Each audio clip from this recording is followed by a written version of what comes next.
That does not go.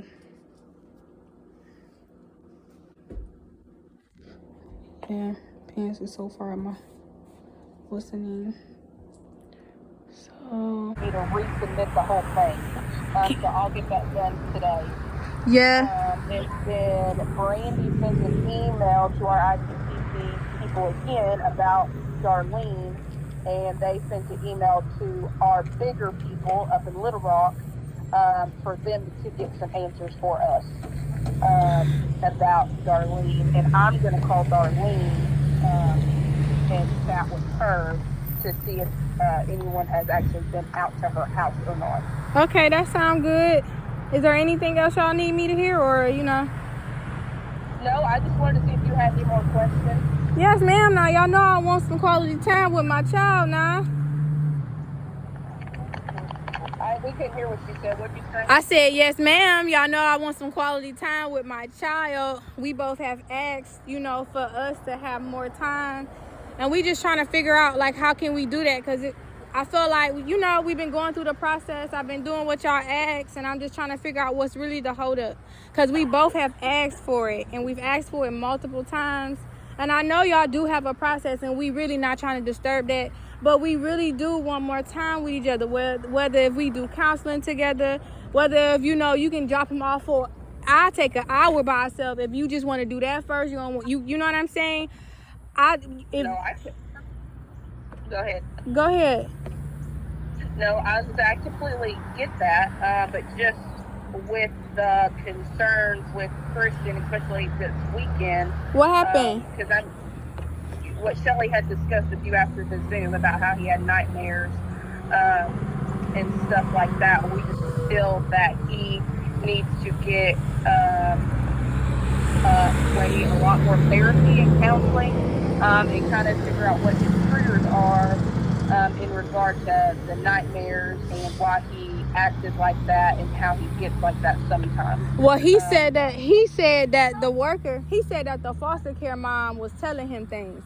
So he was saying, I don't know if you was on the chat or not, or from the Zoom link on Friday, but he was saying that the foster mom was telling him things about me, and it was confusing him. And he also asked within that same visit, and kind of upset about how he don't have in-person visits. He felt like I had left him when we were on the Zoom, and Shelly expressed that as well. So we were just kind of confused. Me and my son really confused about what's going on and why, things are happening the way they are.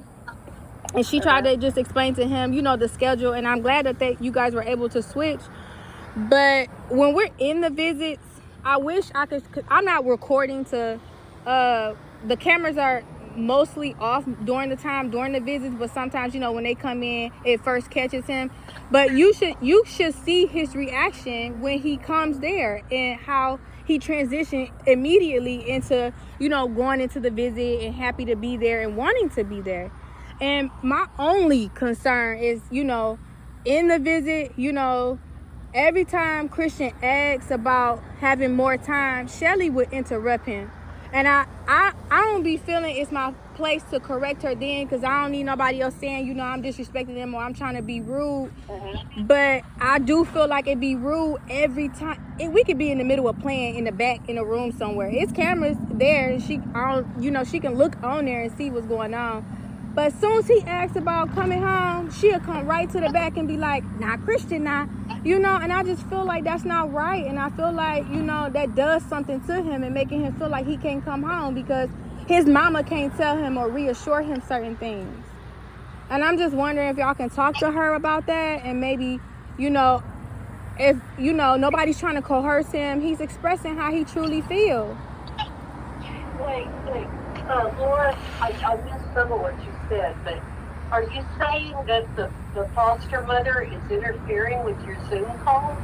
Well, her and Shelly, that was only one Zoom call that I had with her. But I know in the midst of that, yeah, she had got real loud and she was kind of forceful, like trying to force him. The way she said it, her tone, everything, she did get in the mix of the phone in the video chat. What did she say? He said, my foster mom said that you were sick and that I can't come home and that she interrupted him and she said, you know, tell her about your day. Tell her what you like. It was real forceful and nasty, like.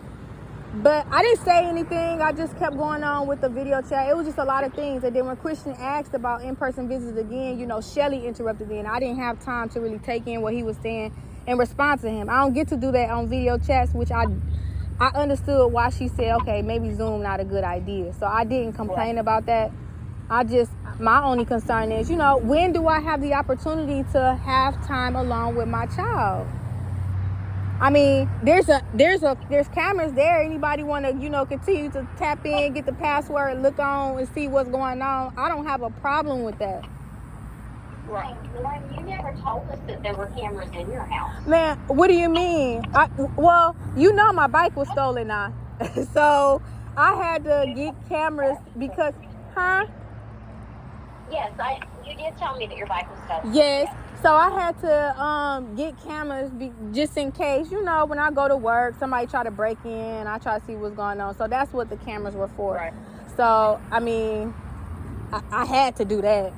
But yes, right. there are cameras there, but they are not on for the most of the visits. They are turned off. But I'm saying, if that was an issue or a concern of what is going on when my son is home with me, or, you know, if there's a trial or something, somebody want to drop him off and see what's going on, there are cameras there that they're able to access and see what's going on if that was a real big issue.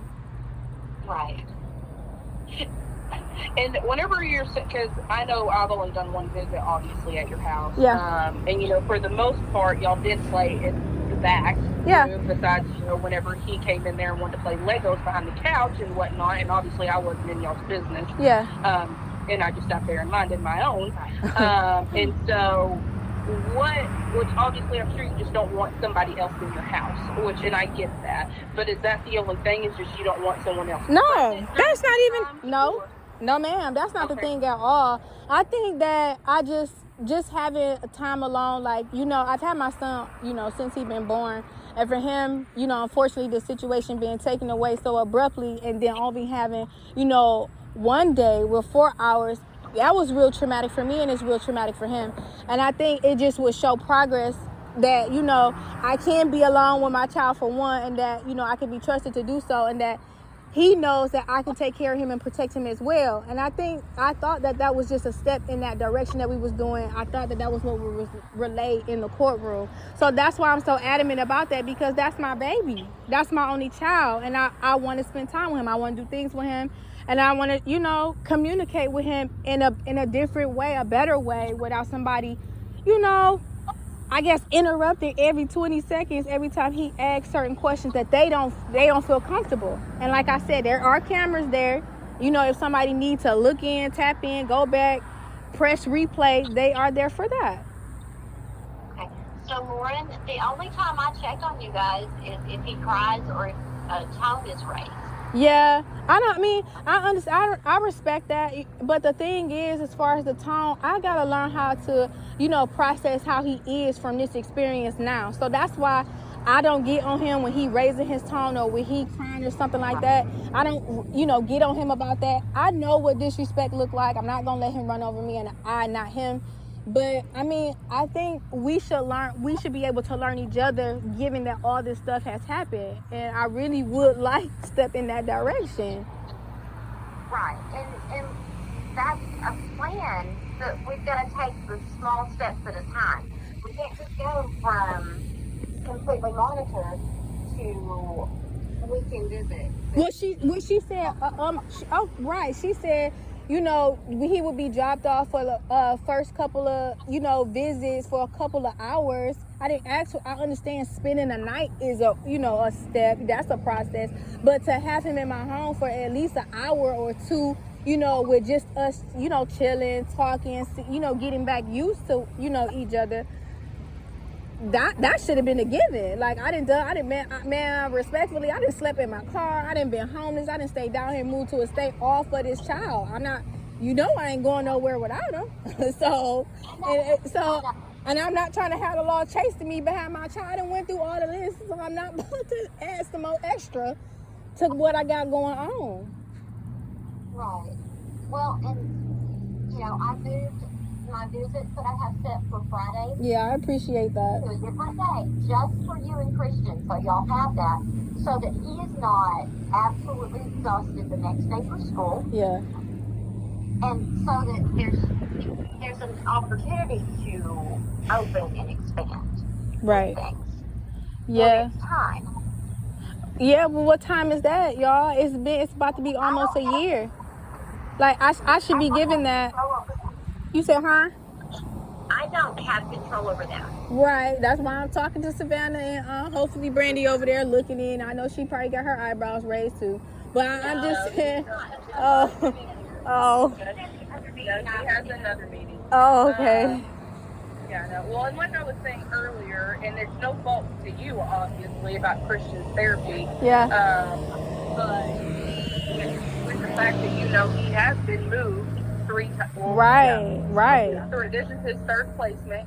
And, he's been in therapy, but he hasn't been able to be in therapy, if that makes sense. Right. Consistently. And obviously, like I said, that's no fault to you. And I understand why you could be frustrated and should be frustrated at the situation. But he also needs to get some more therapy under his belt to where we know what's triggering him and why he's so scared in general. And I'm not going to say he's just scared of you. I'm sure he's scared of being in foster care, of the situation, of new people around, obviously.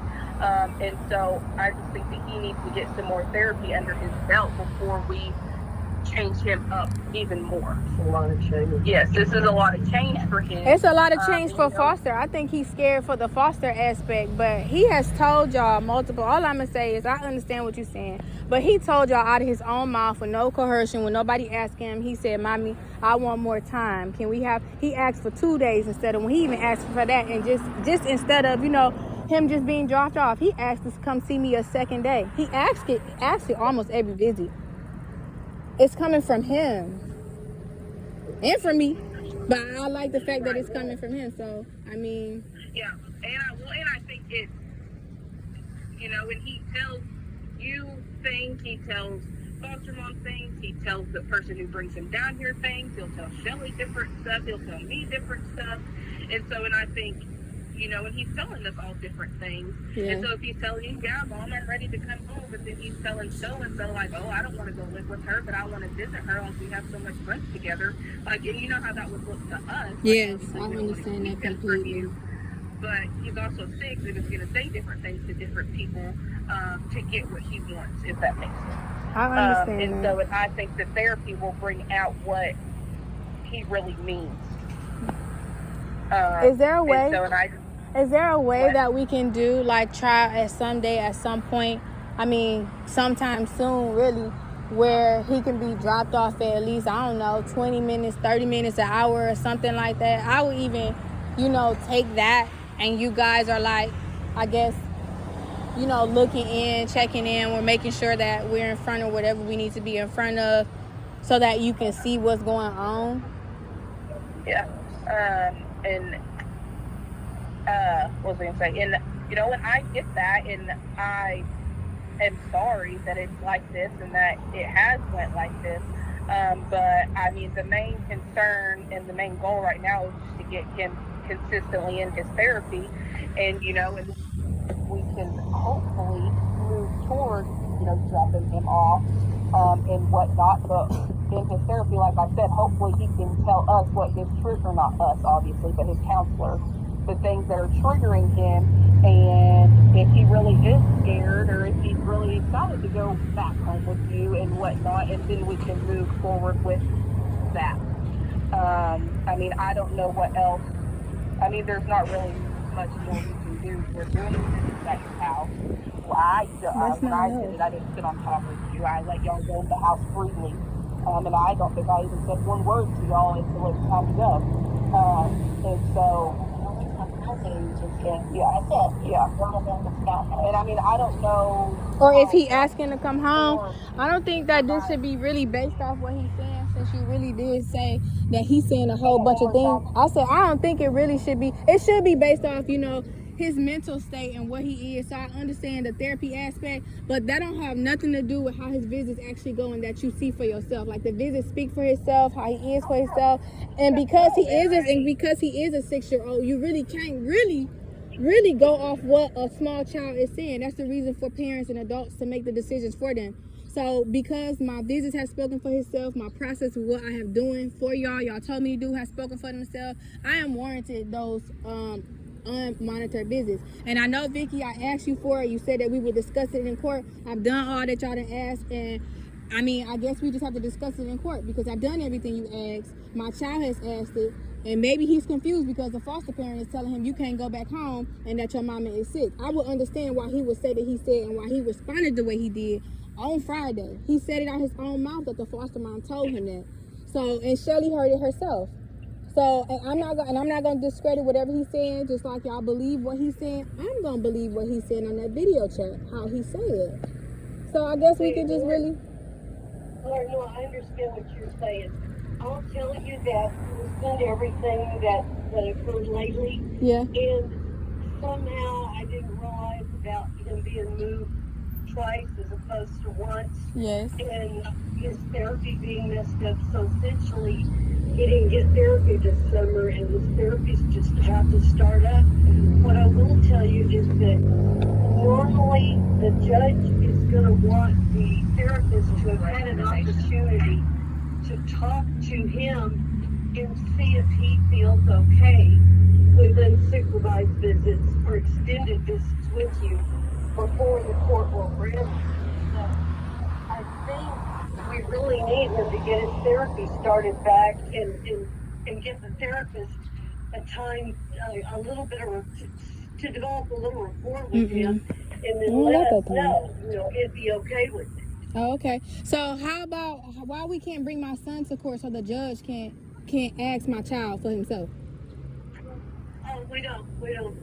Can you imagine if we took everybody's kids to court? It would be a madhouse.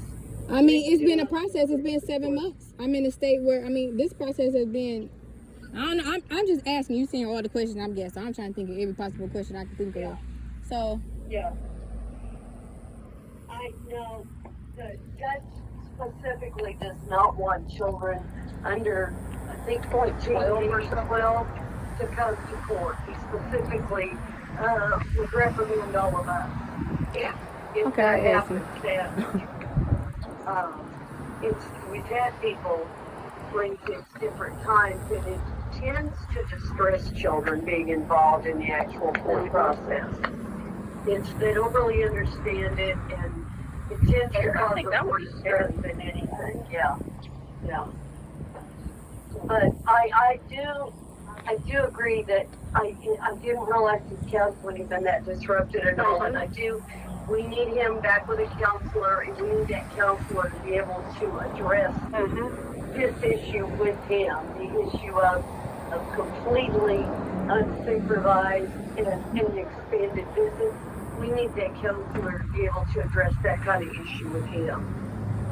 And I'm kind of interested in the counselor addressing his animal entity issues too.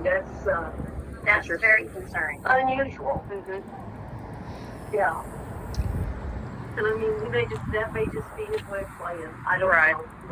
But I want to know. Yeah. But that's not his normal. Until he recently hasn't. Yeah. Lauren. I'm still here. I'm listening. How recent? When did he start doing the animal sounds and crawling around and acting like an animal? When he came to that visit, when Savannah took him from that last visit when he was being moved out of the facility in Morrison, that's when I noticed it. Yeah, I hadn't. I mean, this is a more recent development. Yeah, it's interesting. I'm curious to know what instigated it. I guess. Yes. And I mean, Lauren is very appropriate when she redirects him to be a human, not an animal. And I'm not saying, honey, that your visits are not appropriate in any way. They are very appropriate. And if they could be any more supervised, lenient, I would allow that. But I don't know how much more you could do than just sitting in the house and letting them do their job. Let my other clients go in other rooms. No. Technically, it's considered a monitored family time. Yeah. And I mean, like the other day, I was gonna let you guys go outside. Mhm.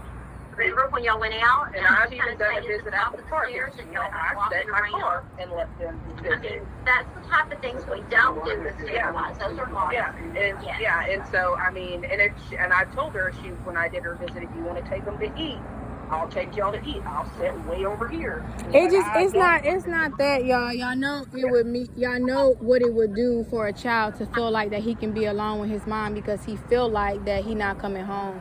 So to have him in my presence without other people being there will reassure him that there is a process, whether you're coming home with me or whether you're going home with my family.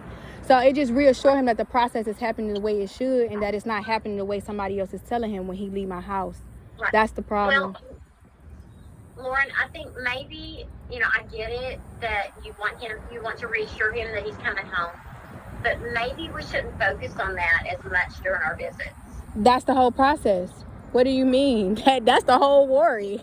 How can I focus on anything else? That is the worry. So, Well, I mean, I understand that. But that's not something he should be worried no, we don't talk about. I mean, no, that of course not. I'm just saying, out of the little times that he do, I should be able to express to him that I should reassure him because if he's being reassured every time he leaves that he ain't, then I should be reassuring him that he is.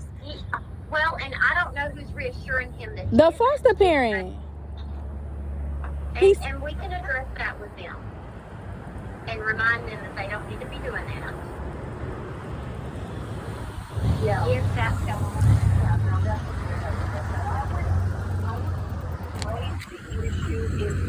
If he raised the issue, I think it's okay to answer him. But I wouldn't raise the issue myself. I would just enjoy it, honestly.